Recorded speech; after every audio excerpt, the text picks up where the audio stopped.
Hi అండి. అందరికీ నమస్తే. నేను డాక్టర్ సాయిరామ్, చిన్నపిల్లల డాక్టర్‌ని. ఈరోజు నేను చేసే వీడియో అందరూ టీనేజ్ పిల్లలున్న తల్లిదండ్రులు కూడా వినండి. ఒక టీనేజ్ పిల్లాడు అంటే 9థ్ క్లాసు, 10థ్ క్లాస్ ఉండే పిల్లాడు ఒక హెల్త్ ఇష్యూ వచ్చి హాస్పిటల్‌లో అడ్మిట్ అయ్యాడు. రొటీన్‌గా చేసే రక్త పరీక్షల్లో ఆయనకి వైరల్ మార్కర్స్ కూడా చేశాం. అంటే సెక్షువల్‌గా ట్రాన్స్మిట్ అయ్యే ఇన్ఫెక్షన్స్ ఏమైనా ఉన్నాయని కూడా చేశామనమాట. దాంట్లో ఆయనకి పెద్ద ఇన్ఫెక్షనే వచ్చిందనుకోండి. హెచ్ఐవీనో లేకపోతే హెపటైటిస్ బి ఇన్ఫెక్షనో పాజిటివ్ కూడా వచ్చింది. ఒకవేళ చిన్న పిల్లలు అంటే 1 సంవత్సరం, 2 సంవత్సరాల పిల్లలకి అట్లా పాజిటివ్ వచ్చిందనుకోండి. ఏమైనా తల్లిదండ్రులకుండి ఆ రక్తం వల్ల పిల్లలకు కూడా వచ్చిందా అనుకోవచ్చు. కానీ ఈయన టీనేజ్ పిల్లాడు. అది కూడా ఈ జెన్‌జీ జనరేషన్ అనమాట. చాలా తొందరగా ఫోన్స్ యాక్సెస్ వచ్చేస్తా ఉన్నాయి. ఫోన్‌లు వాడుతా ఉన్నారు. తొందరగా పార్న్ కూడా ఎర్లీ ఏజ్‌లో ఎక్స్‌పోజ్ అయిపోతా ఉన్నారు. సెక్షువల్ ఎంతూజియాజం ఎక్కువుంది. ముందు జనరేషన్‌తో పోలిస్తే వీళ్ళు చాలా తొందరగా చిన్న వయసులోనే సెక్షువల్ ఇంటర్‌కోర్సెస్ స్టార్ట్ చేసేస్తా ఉన్నారనమాట.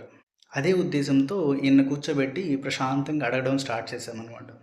ఏమైనా ఈ సెక్సువల్ ఇంటర్‌కోర్స్ స్టార్ట్ చేశావా? ఎవరితోనైనా కలుస్తున్నావా? అని అడిగితే ఆయన ఫస్ట్ ఆఫ్ ఆల్ చాలా హెసిటేట్ ఫీల్ అయ్యాడు కానీ నిదానంగా నోరు విప్పడం స్టార్ట్ చేశాడు.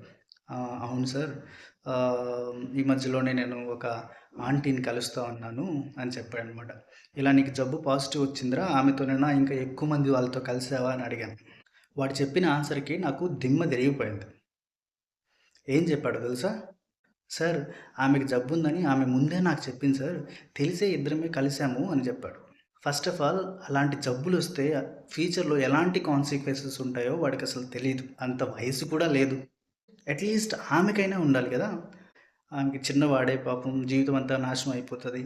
జీవితాంతం మందులు వాడుకోవాల్సొస్తది. ఒకవేళ వాడికి పెళ్ళైతే వాడి వైఫ్‌కి వస్తది, వాడి పిల్లలకి వస్తది. లైఫ్ లాంగ్ మందులు వాడుతూనే ఉండాలి. జీవితం అంతా నాశనం అయిపోతది అని చెప్పి తనకైనా మినిమమ్ కన్సర్న్ ఉండుంటే తను తనతో సెక్సువల్ ఇంటర్‌కోర్స్ చేయదు.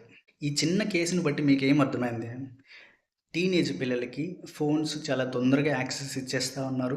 వాళ్ళు తొందరగా పార్న్‌కి ఎక్స్‌పోజ్ అయిపోతా ఉన్నారు. సెక్షువల్ ఎంతూజియాజమ్స్ చాలా పెరిగిపోతా ఉన్నాయి. చాలా తొందరగా వాళ్ళు సెక్షువల్ ఇంటర్‌కోర్స్ స్టార్ట్ చేసేస్తా ఉన్నారు. That is not at all good for their health. ఒకవేళ ఆడపిల్లలనుకోండి, ఎక్కువ మంది సెక్షువల్ పార్ట్నర్స్ ఉన్నారనుకోండి, ఈ సెక్షువల్లీ ట్రాన్స్‌మిటెడ్ ఇన్ఫెక్షన్సు వస్తాయి. దాంతో పాటు క్యాన్సర్ కూడా చాలా తొందరగా వచ్చే అవకాశాలుంటాయి. ఈ హెచ్‌పివి అనే వైరస్ ఉంటది. ఆ వైరస్ వల్ల సర్వైకల్ క్యాన్సర్ చాలా తొందరగా వచ్చేస్తది. సెక్షువల్ పార్ట్నర్స్ ఎక్కువ మంది ఉంటే. ఈ వీడియో చూసాక కొంతమంది టీనేజ్ పిల్లలైనా మారుతారు అని నేను అనుకుంటా ఉన్నాను. Thank you.